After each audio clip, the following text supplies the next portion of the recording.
So after the war, Indonesia, well, Dutch East Indies became independent in 1949 as Indonesia. But the Dutch said, this is a completely different country. It's different people, different languages, different cultures, and also different religions, because by then most West Papuans, at least the ones around the coast, were Christians. And of course Indonesia is predominantly Muslim. And so the Indonesians then, they decided if they couldn't get it by negotiation, would invade it. And they did try to invade, which was a complete disaster. You know, they sent in thousands of paratroopers who were rounded up by West Papuans with bows and arrows and handed over to the Dutch. But then President Kennedy got in on the act and told the Dutch to scram because he wanted it to go to Indonesia under what's called the New York Agreement. And people always say, well, he did that because he wanted to draw Sukarno away from the Soviets and into the American camp.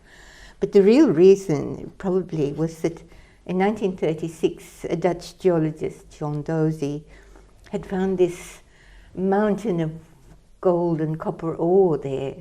And he was working for an American company, and Alan Dulles was the director of the company, and he later became advisor to President Kennedy. Mm. And the Americans had also found large deposits of nickel during the wartime. And so they knew it was a very rich place. And of course Indonesia didn't have the expertise to mine or refine, so which the Dutch of course did. So if it became an Indonesian colony, they would naturally turn to the Americans to exploit it, which is what happened. Do you have any idea, I guess, of the population of West Papua? Well, there are more than 1 million West Papuans, but they're a minority. They're only about 25% of the population now, because Indonesia's idea is to swamp the population, which I'm afraid we did in Australia too. Yes, that's but right. You'd hope that the 21st century, that the world has moved on and understands better about people and their land and so on. So yes, so it's over 3 million people. So about a quarter are still West Papuan. Yes. Yes. But 3/4 now are Indonesian. Yes, something like that. Yes. Yeah.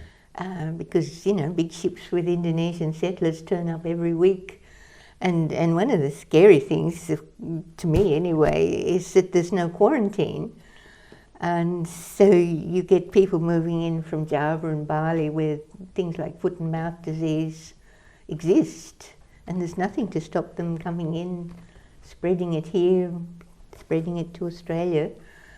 But people are very welcome to get on to me anytime they want. Or they can get onto the West Papua office in Melbourne,